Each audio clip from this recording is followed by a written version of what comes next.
In 1241, on the fields of Liegnitz in Poland, Duke Henry II looked toward the horizon and saw a sight that made his heart stop. Thousands of Mongol tents stretched as far as the eye could see. Campfires burned throughout the night, so many that they couldn't be counted. The thunder of horse hooves echoed across the valley. Spies reported back, "They're as numerous as ants, like locusts. At least 100,000, maybe 200,000 men." Duke Henry swallowed hard. He only had 25,000 warriors, even with the most elite Teutonic knights in Europe. The odds were 1 to 4, maybe 1 to 8, but he had no other choice. If he didn't fight this battle, all of Europe would fall to these nomads from the east. And then, the impossible happened. Duke Henry was utterly defeated. He was beheaded, and his head was paraded around the city on a spear. Nearly 40,000 men died. Europe trembled. But here's what Duke Henry never knew. He wasn't outnumbered at all. In fact, he had more troops than his enemy. The Mongol force that day numbered only around 8,000 now to 20,000 men. So what the hell happened? Before I reveal the answer, leave me a comment and let me know where you're watching this video from and what time it is for you right now. I'm genuinely curious to know what time zones around the world are watching a video about Mongol history, because the story I'm about to tell you will completely flip everything you thought you knew about the Mongol army. And it's going to teach you a profound lesson about real power. Sometimes it's not about the numbers. It's about strategy that determines victory or defeat. Let's start by shattering a myth that's persisted for 800 years. When you think of the Mongol army, what comes to mind? Probably millions of horsemen, like an ocean of men and horses, flooded across the Eurasian continent. Massive numbers, 500,000 men, 700,000 men, maybe even 1 million warriors. That's what textbooks, movies, and even many historical documents have portrayed. But here's the truth that modern scholars have uncovered. The entire Mongol army at the time of Genghis Khan's death in 1227 numbered only around 100,000 to 130,000 actual soldiers, not millions, not hundreds of thousands on each battlefield. The entire army of the entire empire was just 100,000 men. Let that number sink in for a moment. Alexander the Great had a bigger army than that. Rome at its peak had a much larger military. But the Mongol army, with this modest number, conquered more territory than any empire in history. From the Pacific Ocean to the Black Sea, from Siberia to Persia. How is this even possible? To understand, we need to go back to the source of these inflated numbers. Rashid al-Din, a 13th century Persian historian, wrote that the Mongol army had over 600,000 men. Another historian named Juzjani claimed the number was as high as 800,000. Medieval European chroniclers gave even crazier figures.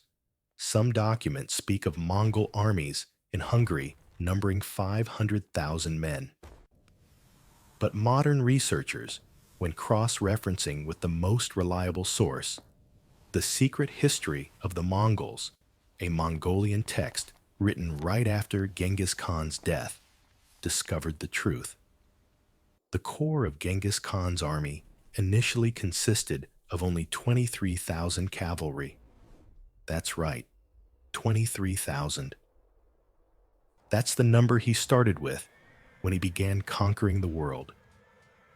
By the time of his death, after decades of warfare and recruiting soldiers from conquered territories, the entire Mongol army had only reached about 123,000 to 129,000 men, according to Rashid al-Din's records, a more reliable source because he was an official in the Mongol court and had access to military records. But here's the critical thing you need to understand. That 100,000 figure was the entire army of the empire. They never concentrated all these men in one place. The army was divided into multiple tumens, units of 10,000 men, and these tumens operated independently on different fronts, thousands of miles apart. When the Mongols invaded Europe in 1241, their entire invasion force numbered only about 80,000 to 100,000 men, including allied troops from Turkish and Russian tribes. And this force was split into 3 to 4 separate armies, each taking a different route. In Poland, where Duke Henry faced the massive Mongol army, there was actually only a small diversionary force of about 8,000 to 20,000 men. That's why reliable contemporary documents, like the Historia Mongolorum, record the number at 10,000 Mongol cavalry invading Poland. So why did everyone think they were so much bigger? The Mongols were masters of psychological warfare, and one of their most powerful weapons wasn't their bows or their war horses. It was fear. Imagine you're a European spy sent to scout the Mongol camp at night. You climb a hill and look down. What you see are thousands, maybe tens of thousands of campfires glowing in the darkness, stretching all the way to the horizon. You return and report, "They're as numerous as stars in the sky. We don't stand a chance." But here's what you didn't know. The Mongols deliberately lit more fires than necessary. Each small unit was ordered to light multiple fires to create the impression of a massive army. This was an intentional tactic, clearly documented in historical records. And that's not all. The Mongols also used dummies. They tied armor and weapons to mannequins, placed them on spare horses, and let these horses run alongside the army. From a distance, the enemy would see an army 2 or 3 times its actual size. But the greatest illusion didn't come from these tricks. It came from the way the Mongols fought. Try to put yourself in the position of a European knight. You're used to European-style warfare. 2 armies face each other, then charge into a decisive confrontation. Whoever's stronger, whoever has more men, wins. But the Mongols didn't play by those rules. As you arrange your formation to attack, you see a group of Mongol cavalry appear on your right flank. They shoot a volley of arrows and disappear. Before you can react, another group appears on the left, shoots more arrows, and runs. Then from behind, then from the front again. You turn right, turn left, turn around. They're everywhere. You start thinking, we're surrounded. They must have a huge number of men to attack from all directions like this. But in reality, it's just the same group of cavalry, moving incredibly fast, attacking from multiple angles. Each Mongol cavalryman typically had 3 to 4 horses with them. When one horse got tired, they'd switch to another. This allowed them to travel 150 km per day, a speed that no European army could match. A Persian historian named Atamalik Juvaini described Mongol cavalry as more numerous than ants and locusts, more than sand in the desert or drops of rain. But that wasn't the actual number. It was the impression they created. There's even an interesting note from Piano Carpini, a friar from Europe who visited the Mongol Empire.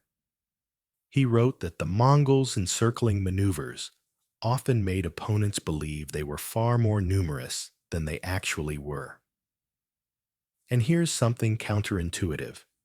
King Hayton of Armenia, who witnessed the Mongols fight, wrote the opposite.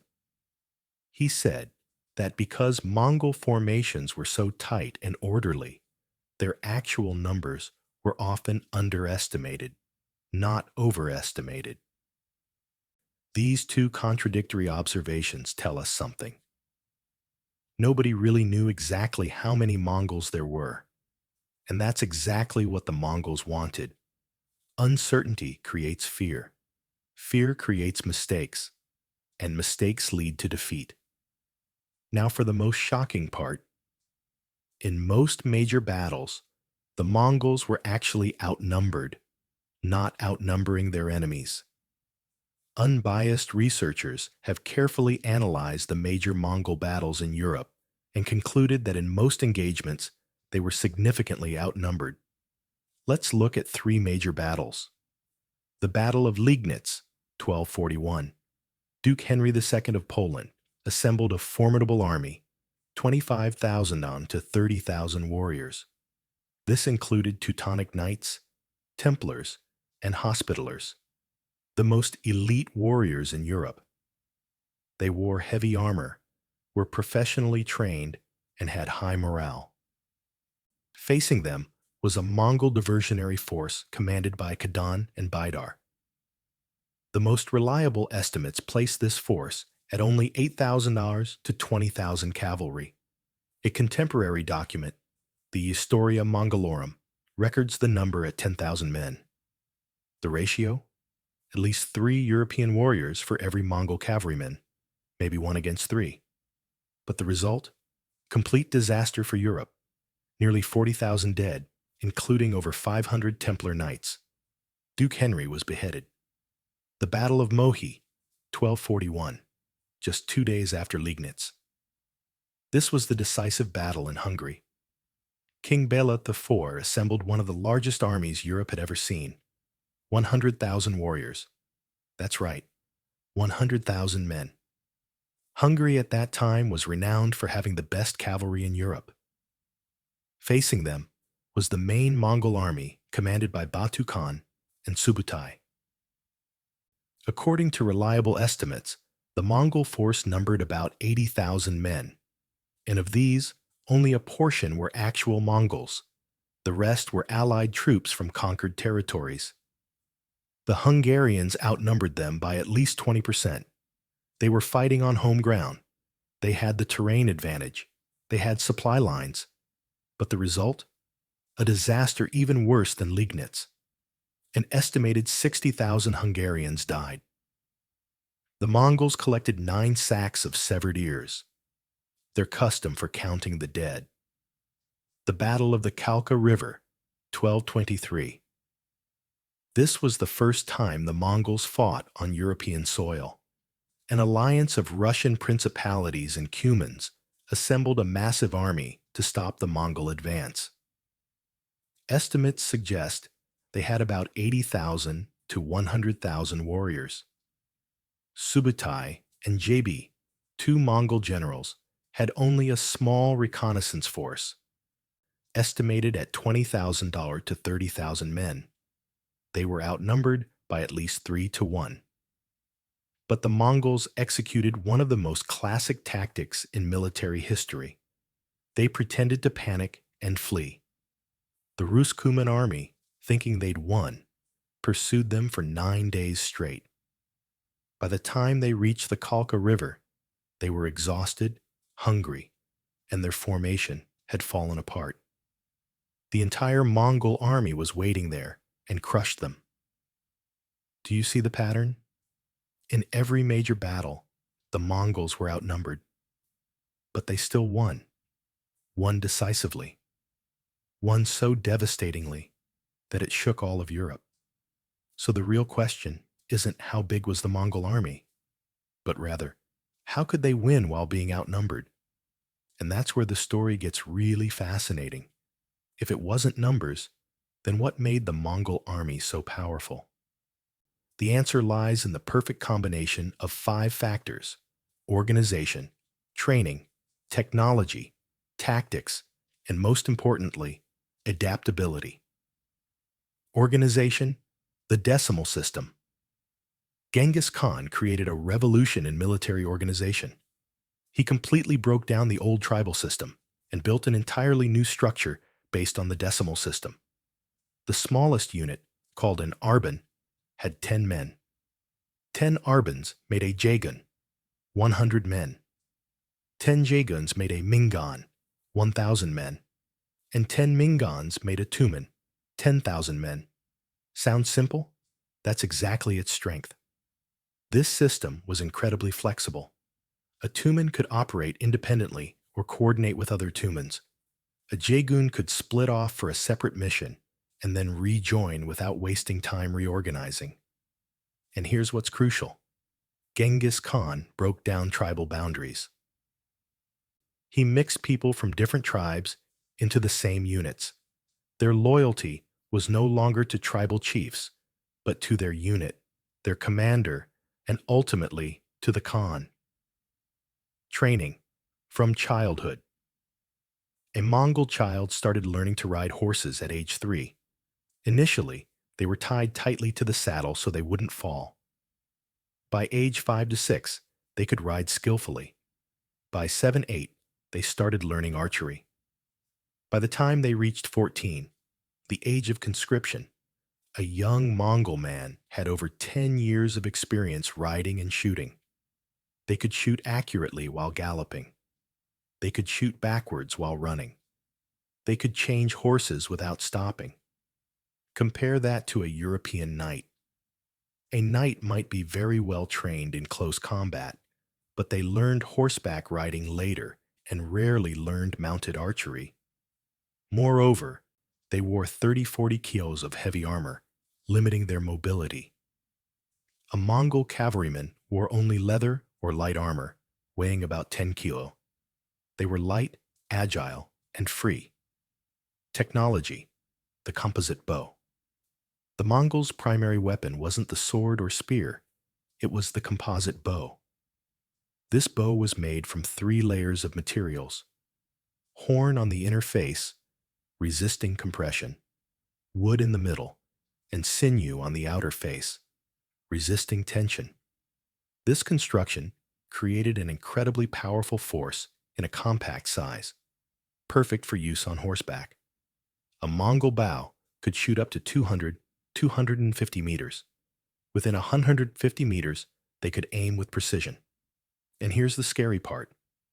Each cavalryman carried 60 arrows and quivers on their back and saddle. A tumen of 10,000 men meant 600,000 arrows. Imagine a rain of arrows like that pouring down on enemy formations.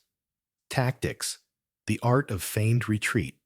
But the most decisive factor was tactics, and the Mongols' signature tactic was the feigned retreat. Here's how it worked. A group of Mongol cavalry would attack, shoot arrows at the enemy, then turn and run. They'd look panicked. The enemy army, thinking they were winning, would pursue. The Mongols kept running, but continued shooting arrows backwards while retreating. An extremely difficult skill that only the Mongols mastered. They'd lure the enemy into pursuing them for hours, even days, as at Kalka River. When the enemy was exhausted, their formation broken, and far from their base, the entire Mongol army would appear and surround them from all directions. By this point, the enemy was too tired to fight effectively, too far to retreat to safety. It was a perfect trap, and Europe fell for it again and again. Speed, unmatched. But all of the above would be meaningless without the final factor: speed. As mentioned, each Mongol cavalryman had 3 to 4 horses. This meant they could travel 150 kilometers per day, an unimaginable speed in the Middle Ages. A European army could only manage 15-20 kilometers per day. This gave them enormous advantages. The Mongols could appear in unexpected places at unexpected times. They could attack, retreat, circle around, and attack again from a completely different direction before the enemy could react. There's one astonishing case. After the Battle of Liegnitz in Poland, the Mongol force needed to send word to the main army in Hungary, 450 kilometers away. The message arrived in 36 hours. In 1241, no phones, no telegraph. Just horses and a perfectly organized relay system. Now, you might ask, this is a great story, but what does it have to do with me? I'm not a 13th century Mongol cavalryman.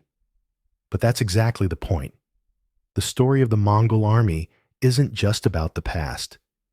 It's about timeless principles of success, principles that still hold true today. Lesson 1. Quality matters more than quantity. In today's world, we're often obsessed with numbers. A company brags about its employee count. A YouTube channel brags about subscriber numbers. An entrepreneur brags about product volume. But the Mongols teach us the opposite. They didn't have the most people. They didn't even have the best technology. Composite bows had existed thousands of years before, but they knew how to use what they had most effectively. A Mongol cavalryman was trained from age 3 to 14, 11 years of continuous training. That's quality. That's excellence. In your work, you might not have the most resources, but can you use what you have in the most excellent way possible? Lesson 2. Organization beats chaos. Genghis Khan's decimal system sounds simple, but that simplicity is its strength. Everyone knew their position. Every unit knew its mission. No confusion. No arguments about authority. When a general gave an order, it was transmitted quickly down the clear chain of command. Compare this to European armies of the time, a mess of feudal lords, each with their own army, each pursuing their own interests. At Liegnitz, there were knights from Poland, Silesia, Lithuania, Teutonic Knights, Templars, Hospitallers, all under Duke Henry's nominal command. But in reality, they couldn't coordinate with each other. In business, in life, do you have a clear system? Or are you operating in chaos? Lesson 3. Adaptability matters more than raw strength. What's fascinating about the Mongols is that they constantly learned and adapted. Initially, they didn't know how to siege fortified cities. But when conquering China, they learned siege technology from Chinese engineers. They recruited these engineers and brought them to Persia, to Europe. When they needed soldiers, they recruited from conquered peoples, Turks, Persians, Russians, and integrated them into the army. Not just using them as slave troops, but actually training them to Mongol standards. When they needed a navy to attack Japan, they built a fleet of 5,000 ships and 70,000 sailors, even though Mongols from the steppes knew nothing about the sea. That's adaptability. That's the humility to learn what you don't know. In today's rapidly changing world, adaptability matters more than ever. Are you willing to learn new things? Or are you rigid with what you already know? Lesson 4. Perception creates reality. The Mongols understood that war isn't just fought on the battlefield, it's fought in the enemy's mind. They deliberately created the impression of a massive army. They left devastated cities standing as warnings. They let stories of their brutality spread. Not because they enjoyed killing. In fact, cities that surrendered weren't harmed. But because they wanted the next city to surrender without fighting. And this strategy was incredibly effective. Some cities opened their gates and surrendered just upon hearing the Mongols were coming, without seeing a single soldier. In the modern world, branding, marketing, and image still matter enormously, not to deceive, but to create an accurate perception of the value you provide. Lesson 5. Measure and optimize. There's a small but fascinating detail about how the Mongols fought. Before each battle, they'd place a pile of pebbles, each representing one soldier. After the battle, they'd retrieve the pebbles, one for each survivor. The remaining pebbles represented the dead or severely wounded. This was a simple but effective measurement system. It allowed commanders to know exact losses and adjust tactics for next time. In life and work, are you measuring what matters? Are you learning from results and adjusting? Back to Duke Henry on the fields of Liegnitz. When he saw the Mongol army, he thought he was facing a massive, unbeatable force. He fought bravely, but with fear in his heart. And that fear made him make mistakes. He charged into the trap. He let his formation get dispersed. He'd lost before the real battle even began. But here's the question. What would have happened if he'd known the truth? If he'd known he wasn't outnumbered at all? If he'd understood Mongol tactics and prepared for them? History might have been different. And that's the final, most important lesson. Knowledge is power. Understanding your opponent, understanding the real situation, understanding yourself, that's the foundation of victory. The Mongol army, with just 100,000 men, created the largest empire in history, not through magic. They did it because they were better organized, better trained, had better tactics, and most importantly, they understood that it's not about what you have, but how you use what you have. In your life, you might think you don't have enough resources, not enough money, not enough time, not enough skills, not enough connections. You look at others and think they have a bigger army than you. But maybe you're seeing an illusion. Maybe they're also just a small force, but well organized and fast moving. Maybe you don't need 1,000,000 followers, just 100 passionate ones. Maybe you don't need every skill in the world, just mastery of a few core competencies. The Mongol story reminds us, never underestimate the power of a small group of disciplined, organized people with a clear goal. 100,000 Mongol warriors defeated millions. You, with what you have today, can accomplish things nobody thinks you can. Now, I want to hear from you. Which lesson from the Mongol army do you think applies to modern life? Leave a comment below. And if you found this video valuable, don't forget to like and subscribe to support the channel. Remember, in life's battles, it's not the person with the biggest army who wins. It's the person who knows how to use what they have most intelligently. Thanks for watching. See you in the next video.